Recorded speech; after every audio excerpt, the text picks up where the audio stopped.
తొలకరిలో వాగులెంబటి ఓరెలెంబటి తవ్వి తీసుకొని వచ్చి 100 నాగుపాముల విషాన్ని తరిగి తరిగి తరిగి కొత్త గంపలో పెట్టి పారే నీటిలో 24 గంటలు ఉంచితే ఆ 100 నాగుపాముల విషం పోయిన తర్వాత విషాన్ని ఆహారంగా మార్చుకొని మలేరియా రోగాన్ని తగ్గించుకున్న ఆదివాసీ ఇండిజినస్ పీపుల్స్ అవుతాడు. 100 నాగుపాముల విషాన్ని కూడా ఆహారంగా మార్చుకున్న ఆదివాసీ ఇండిజినస్ పీపుల్స్ అవుతాడు. 24 రకాల ఆకుకూరలు, 60 రకాల అడవిలో చెట్లు, పన్ను, ప్రకృతి ఫల సహాయం, అనేక రకాల ప్రకృతి మిళిత జీవితం కలిపేటోడు ఆదివాసులు అవుతాడు. కానీ వాళ్ళ తెలంగాణ రాష్ట్రంలో రాష్ట్ర ప్రభుత్వానికి ఎవరు ఆదివాసులు అయినరు? రాష్ట్ర ప్రభుత్వానికి ఎవరు ఆదివాసులు అయినరు? రాజకీయ పార్టీలకు ఎవరు ఆదివాసులు అయినరు? ఇక్కడ ఉన్న తెలంగాణ సమాజానికి ఎవరు ఆదివాసులు అయినరు? బరాబరిగా ప్రకృతితో సంబంధం ఉన్న జీవులు మాత్రమే. ఇవాళ ఈ ఆదివాసీ హక్కు అనేది కూడా బరి తెగించి మనం లంబాడీలకి హెచ్చరిక జారీ చేయడానికే పెట్టిన సభ ఇదనేది కూడా మనం గుర్తుపెట్టుకోవాల్సిన అవసరం ఉంది మిత్రులారా. ఎక్కడ దిగుతావు నువ్వు? సీతక్క రావాలి రాలేదా? ఆ రకంగా ప్రకృతితో సంబంధం ఉన్న వాళ్ళు మాత్రమే ఆదివాసులు అవుతారు. ఇవాళ లంబాడ సామాజిక వర్గంలో ఇప్ప పువ్వుతో సంబంధం చూసినవా? ఇప్ప చెట్టుతో సంబంధం చూసినవా? ప్రకృతితో సంబంధం చూసినవా? వాళ్ళకున్న ఏకైక పండుగ తీజ్ పండుగ. తీజ్ పండుగలో వాళ్ళు ఉపయోగించే విత్తనాలు ఏంటి?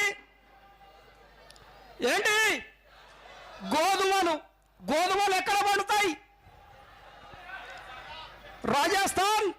దాని ఆర్జిన్, గోధుమల ఆర్జిన్ ఎక్కడ? రాజస్థాన్.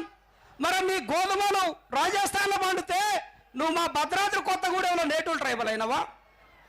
మా భద్రాద్రి కొత్తగూడెంలో నువ్వు నేటివ్ ట్రైబల్ అయినవా? ప్రతి పండుగ రాజస్థాన్ పోయి పట్టుకొని వస్తావా గోధుమలు?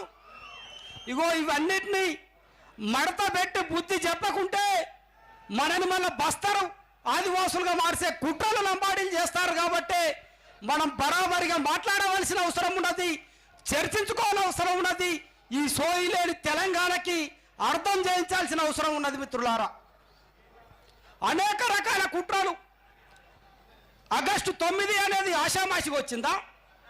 1982లో 179 దేశాల ముఖ్య ప్రతినిధులు 27 మంది 10 సంవత్సరాల కాలం పాటు అనేక సైంటిఫిక్ అధ్యయనాలు చేసి 179 దేశాల యొక్క రిపోర్ట్లు తీసుకొని ఐక్యరాజ్య సమితిలో కూర్చొని 1992లో ప్రపంచవ్యాప్తంగా ఉన్న ఆదివాసులు ఈ భారత ఖండంలో గోండ్వానా లురీసియాగా విడిపోయారు. ఈ గోండ్వానా ఖండంలో కానీ లురీసియా ఖండంలో కానీ ఏ రాష్ట్రం పోయినా, ఆస్ట్రేలియా పోయినా కానీ కోయ భాష మాట్లాడతారు. ఇండియా వచ్చినా కోయ భాష మాట్లాడతారు. ప్రపంచ దేశాలలో వీళ్ళ సంస్కృతి కానీ, భాషలు కానీ, ఆచార వ్యవహారాలు కానీ, ప్రకృతి సంబంధాలు కానీ, నర్మదా నది కానీ, గోదావరి నది కానీ, అమెజాన్ నది కానీ, ఏ నది పర్యాక ప్రాంతంలోనైనా కానీ ప్రకృతితో గల జీవితాన్ని గడిపే నేటివ్ ట్రైబల్స్కు వర్తించేదే ఇండిజినస్ పీపుల్స్ డే అనేది ఆ రోజున ఐక్యరాజ్య సమితి ఇచ్చింది. ఇవాళ నువ్వేం చేస్తావు? ప్రపంచ దేశాలు మాకు ఇచ్చిన హక్కుని, ప్రపంచ దేశాలు మాకు కల్పించిన ఈ రోజుని నీ రోజుగా మార్చుకునే కుట్రని బరాబరిగా తిప్పికొట్టడానికే బొగ్గుట్టలో ఈ యొక్క బహిరంగ సభ అనేది కూడా మనం తెలుసుకోవాల్సిన అవసరం ఉన్నది. మనం మాట్లాడకుంటే కుట్రలు జరుగుతాయి, మనం చర్చించకుంటే కుట్రలు జరుగుతాయి, మనం కొట్లాడకుంటే మన అస్తిత్వానికి ప్రమాదం ఉన్నదనేది కూడా మనం గుర్తుపెట్టుకోవాల్సిన అవసరం ఉన్నది మిత్రులారా. రిజర్వేషన్ల పరంగా ఎంత దోపిడీ చేయాలో, ఎంత నాశనం చేయాలో ఇప్పటికే మన కళ్ళ ముంగట చూసినాం. ఇది సరిపోదన్నట్టు సాంస్కృతిక పరమైన దాడిని కూడా మనం చూస్తాం. మొన్నటికి మొన్న నల్లమల ప్రాంతంలో మధ్యబడుగులో 200 కోట్ల రూపాయలతోని సేవాలాల్ స్మారక సింహనం కడతాండ్రు.